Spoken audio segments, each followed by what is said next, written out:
Hey guys, my name is Rob, welcome to Kinetic Rugby League. In this video, I'll be giving you my NRL Round 17 predictions. I'll leave a recap of last week's predictions up on the screen for you now. Once again, pretty abysmal week, especially in these 5-round weeks. They're just not going well at all. But we'll crack on with the first game this week and hopefully get a 100% week. Let's get started. Kicking off round 17, we have the Bulldogs taking on the Sharks. Now, having a look at the team list here, the Sharks do appear to be pretty much at full strength for the most part, especially in the back centre anyway, with Kennedy, Katoa, Ramien, Iro, Mulatalo, Trindle and Hines. Now, they have had some issues where they've been a little bit one-dimensional, they've been a little bit predictable as well at times. Now, defensively, that's my current issue with the Sharks. They can put up points. My two main issues are defensively and the start of games. If the Sharks can get the momentum right at the beginning, they'll shut out the Bulldogs. However, the Bulldogs appear to be pretty strong with the players they've got available. They've got Taaffe, Burton, Sexton, Marnie, their strongest spine available. They are missing Stephen Crichton, who is an incredible leader for that team at the moment and really helps to set the culture and the tone around that group. I do think the combination of Burton and Sexton has worked pretty well. Drew Hutchison actually had a pretty okay season, but that combination of Burton and Sexton has worked quite well. And Blake Taaffe back in there will be huge for them. He does add a bit of zing to that attack. He's got a good step on him and can really trouble the edges of the Sharks. I do think the two things I needed to see from the Bulldogs, because I always look at whether an underdog or a slight outsider could beat one of the giants, so to speak. The two things I needed to see from the Bulldogs, number one, was their performance against the Roosters. Could they be more competitive? And if they would have been, they didn't need to win it, but if they were more competitive, would have been a good sign going into this one. And two, Stephen Crichton. Stephen Crichton is a big miss. But I still like what the Bulldogs are capable of. I still like what they've done this season, even in games without Stephen Crichton. And there's always a chance he plays. There's a short turnaround from Origin, so there is a chance that he plays, but I'm going to assume that he's not. Even with him in there, I still think on a typical game, the Sharks should still be strong enough. I think the kicking games from Trindle and Hines are normally effective enough, and then Kennedy just popping up here and there where he needs to. A little bit like Dylan Edwards at the Panthers, but it's not as it's maybe not as regular and as effective, but he just kind of pops up when he needs to. And I think as well, something that's very underrated with the Sharks is Nikora and Talakai as the second rowers. They're both very dangerous players. They know what lines to run. They know how to knock people over. They've got a good bit of pace on them as well, especially Talakai for a big lad. And I think they'll be very important in this game, especially taking on Salmon and especially kick out as well, to hopefully shut him down. So I do think on a typical basis, the Sharks are the stronger team. So I'm going to go with the Sharks to win 1 to 12 points. Next up, we have the Warriors taking on the Broncos. The clash of the untrustworthy at the moment. Honestly, Warriors, what the hell was that? That was one of the most pathetic performances I've ever seen. Ever. There was so many lackluster efforts. One thing I want to get out of the way, the Tuivasa-Sheck sin bin. I'm 50-50 with the sin bin, but definitely a penalty. The guy's beyond the horizontal, so you cannot complain with that. Simple as that. Get over it. Another thing that personified that kind of performance was, like, Jan Stavanger, for example. He wasn't the only one that made a mistake, but just something that showed the stupidity. A key example of it was he made the tackle. I think the Titans were already maybe 18, 24 points up at this stage. Jan Stavanger was holding down for way too long. You could tell it was way too long. He just lingered. Ruck interference. They get a 6 again. They're already under the cosh and he gives away 6 again. Then you've got the dummy half, scoots the ball. I think it was Sam Verrills, I'm not too sure. Darts to the left, Jan Stavanger at marker follows him, gets a hold of him, shrugs him off, lets him go, and he's under the sticks. You're going to make a mistake like that when you're under the cosh, and then you're just going to let a player slip. Like, I know it wasn't just him that made a mistake, but that was just a prime example of just how typically poor all game that performance was from the Warriors. And another player that I was disappointed with was Sean Johnson. I was very disappointed with Sean Johnson. You are under the cosh. You are dealing with a lot of pressure. You are offering nothing. And your plan is, let's just kick it down the short side every single time. Let's just aim for Khan Pereira. Is that really your plan? That's it. You with over a decade's worth of experience, playing against different teams, different attacking shapes, different defensive shapes, different personnel. And your go-to move is to kick the ball short side to Khan Pereira every single time. I don't care if you're 40 metres from the try line, you're in your own half, have a go. Just have a go. Spread the ball out to the edges. Get the ball out to the wingers. Get the field position. At least do something different. And the fact that it took so long to at least try anything new, by that point they were already 18-0 down or 24-0 down. Extremely disappointing. I've rambled on too much about the Warriors, but on the side of the Broncos, the saving grace for them is the players that they're missing. At the moment, Walsh is not selected. At the moment, who else? So Walsh is in the reserves, Haas is in the reserves, Carrigan, Oates, all in the reserves. I think there's a good chance that they will play. Again, it's still a fairly short turnaround. I would still assume, even without those guys in, the Broncos should be completely fine. But if they've got their full team available, they should be destroying the Warriors. The problem is I don't think they will. Because they can score early, but then they're too weak-minded to keep teams out. They can score again, but then too weak-minded to keep teams out. The prime example for that was also against the Titans. Oh, we can put up points, but we'll let you have some as well. Oh, we'll put up points again, but we'll let you have some as well. And then towards the back end of the game, we'll make constant mistakes. We'll take in all this pressure, and then we'll just let you take the lead. So both of these teams have some serious issues, but looking at the players available, I do think the Broncos should be fine, and I would expect some of the Origin selections to come back in and at least make a difference. Even if it's just Carrigan, just Walsh, or just Haas, either one of those three would be enough to make the difference. I think they're already okay as it is, so I'm going to go with the Broncos to win at 1-12 points. Next we have the Knights taking on the Eels. Now this is a pretty tricky game, but I do think I know how I'd choose where to lean in this one. Now on the team list of the Knights, Fletcher Sharp in there will continue to improve as a new player in this system anyway. The one player that I am so excited to see, and you guys will probably know, is Will Price. Now, this is not to say that he's beyond what the NRL's got, okay? He is, not to diminish his quality or anyone else's, but he's just like any other ball running number 6. Just like Jerome Luai or Ethan Strange, Lachlan Galvin, Dylan Brown. He's just any other ball running 6, okay?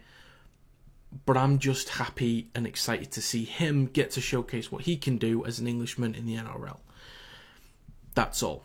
But I think he will be exciting. I think he may struggle at times with connections and spreading the ball, and hopefully they don't limit his time on the ball. Just give him the ball, let him go, let him do his thing, whilst Jackson Hastings can take on the kicking game. I think the Knights, based on their performances over the last couple of weeks, they can make games close. My biggest issue with them is the attack. The attack is sometimes a little bit clueless, especially without Ponga, but the defence sometimes actually puts up good efforts. There have been games, don't get me wrong, there have been some bad defensive displays, don't get me wrong, but a few times this season, they've been good enough to match up to some of the stronger teams, or teams that you think that they don't really have a chance against. But on the side of the Eels, the fact that they've got Gutherson and Brown and Moses, for me, is hard to look past. I know that on both sides of the ball, the Eels can be very inconsistent. We don't know what defensive team we'll get. We don't know what attacking team we'll get. But I think just by having those three in there, it makes them significantly more effective. And comparing that to Fletcher Sharp, Will Price, both very inexperienced in this system, will struggle. But on the flip side, if the Knights plan on doing something a little bit different with Price in there, maybe the Eels can't coach against it because there's not enough to go off. All they've got is this Huddersfield Giants clips, really. And that's not going to be a good indicator of what the Knights plan to do as a team. But they at least get an idea of what Price will do as a player.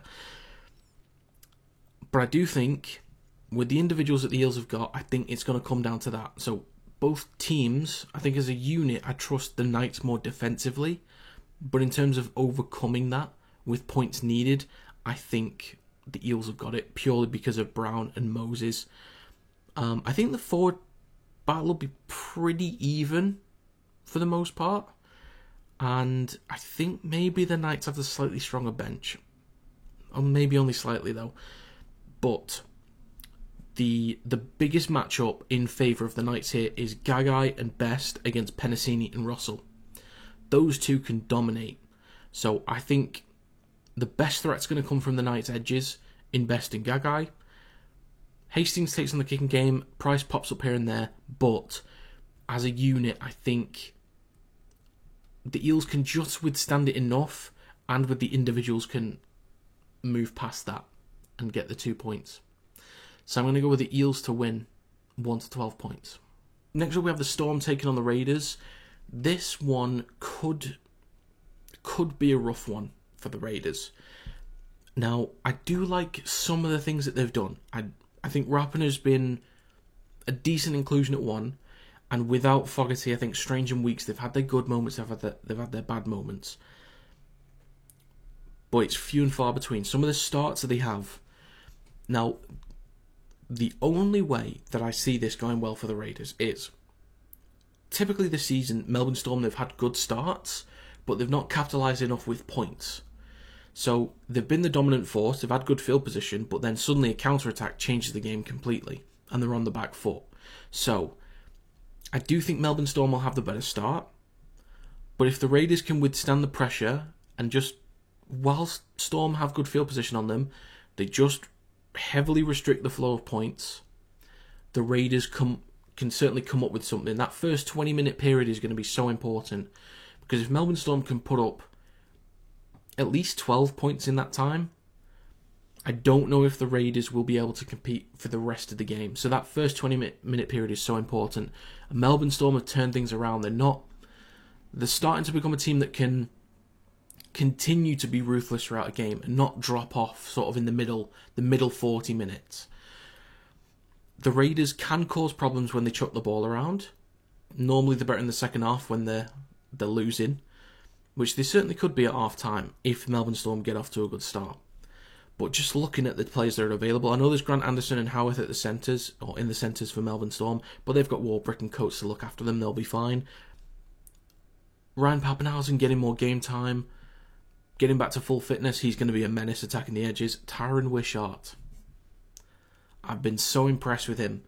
You are missing Cameron Munster, and Tyron Wishart just steps up and just fills that space perfectly. With Jerome Hughes, at worst, top 5 halfbacks in the NRL. At worst, top 5. Takes on half the running game, takes on the full kicking game. Harry Grant at 9, need I say more? Melbourne Storm, as long as they get off to a good start and the Raiders can't get any sort of rhythm, they'll be fine. So I'm going to go with Storm to win 13+. Next up we have the Dragons taking on the Dolphins. This is quite an interesting game here because I do like what the Dragons have done this season, and I think they can certainly cause problems. I think there's points in that team, but against what the Dolphins have done, especially against big teams this season, you know, I think they already beat them, I think it was 38-0 in round 2? Something like that. It was dead early in the season. The Dolphins are missing Jack Bostock, but they just replace him with Tessie Niu and they'll be fine. The only other thing that they could have done is maybe put the Hammer at left wing and then Trey Fuller at fullback. They could have done that. I'm not saying that they had to do that, but it's just a thought. Now, the Dragons with Lomax, Sully, and both the Fagai brothers in the back line have actually looked pretty good. Flanagan and Hunt, they're continuing to improve over the course of the season. This would be one of those games where the Dolphins, I think, are a top 4 contender, but not so far ahead of the Dolphins that this wouldn't be a winnable game for the Dragons. I think that there's a win in there somewhere, so I wouldn't be surprised if it happens, but I think just based on the individuals and what the Dolphins are capable of doing when they're at their best, that's something that the Dragons just cannot touch at the moment. So I do want to say, I don't think it would be that surprising if the Dragons did something interesting in this game, but on a typical basis, I think the Dolphins should be pretty clear in this one. But I just want to say, if the Dragons do make it interesting, I wouldn't be that surprised. But I think with the attacking flair of the Dolphins and the way that they can withstand pressure, they should be fine. My only issue with the Dragons, especially in the Manly game, was similar to what I was saying about Sean Johnson against the Titans. I was disappointed in Ben Hunt because Manly were down to 13 at one point. They had no subs available. And Ben Hunt's go-to move was kicking it down the short side. No, you can't be doing that. You're not going to tell me that you have... I think they had all the subs available, if not missing one. Had most of their subs available, and you're not going to spread the ball and take life out of all the players along that defensive line. No, you're just going to kick the ball long and chase and then make mistakes. You can't be doing that. You can't just be doing the same thing over and over and over again. You know what they say about insanity. So that was my only concern with the Dragons against Manly, is they just kept doing the same thing. They did have some problems in there. They had some good moments, but it's just repetitive stuff. But the Dolphins have got too much flair for me. So I'm going to go with the Dolphins to win, 13+. Next up, we have the Panthers taking on the Cowboys.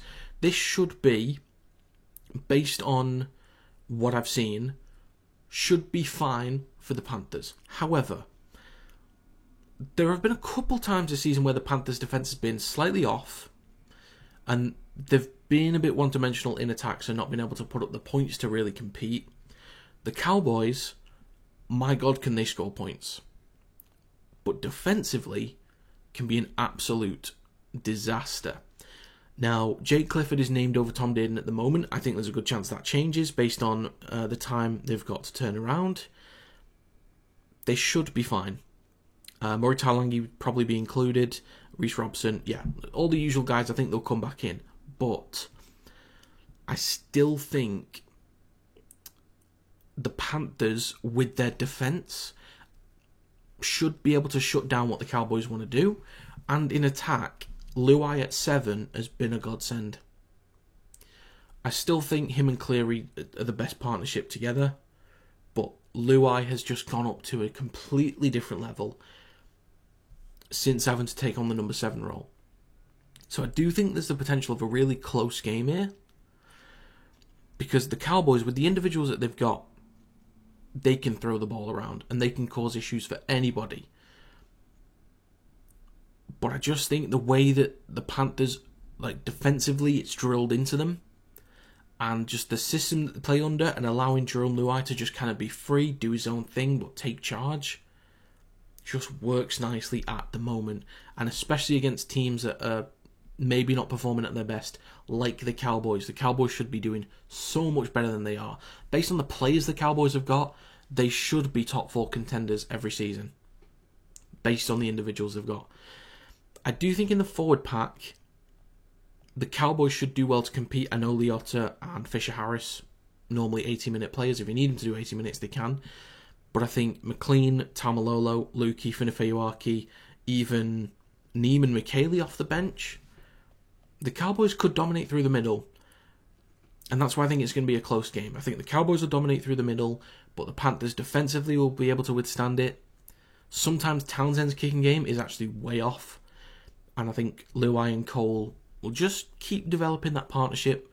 Dylan Edwards in there, popping up where he needs to. creating problems. I think the Panthers can just get it done. So I'm going to go with the Panthers to win 1 to 12 points. Finally, for this round, we have the Roosters taking on the Tigers. Now, I do think that the Tigers' performance last week is a bit of an outlier. We're not going to get that every week. I am really happy for Adam Doueihi, though. I'm very happy for him. One thing I did say last week is that Galvin and Caesar is the Tigers' best 6 and 7 partnership. And yeah, look how that turned out, even though I went against them. I think they will cause some issues for the Roosters. As long as they maintain good defensive line speed, putting them under a lot of pressure, not giving Walker and Keary time to do anything, especially not giving Keary time to kick, sometimes can be caught out. Maybe the fact that Tupouniua is named at centre could be an issue. Not having as much experience there, so that would be, I think it'd be Adam Doueihi's side. Adam Doueihi isn't typically a centre either. Hasn't played for a long time, so even though he was back last week, still going to have to get up to speed with everything. So that could be an interesting one. I think it's about who's going to adapt to that best. So we'll have to see. That's a bit of a question mark for me there. So if the Tigers can get one up on the Roosters, I think it's on that centre battle there. Tupouniua versus Doueihi. So we'll see how that one goes. I think in the forwards, Utoikamanu, Pole, Fainu, Matamua, they've been really strong, and Utoikamanu especially. Mate, that moment with Sebastian Kris. Oh my god. But he's not going to get away with doing that to any of the Roosters players, because I tell you what, Jared Warrior-Hargreaves will be right in there, and that's a swift right hook to the chin from him. So I just think the ruthlessness of the Roosters in this game, the attacking style that they've got, the defensive strength that they've shown this season, the Roosters just are clearly the stronger team. This is one where I think the Tigers will have good moments.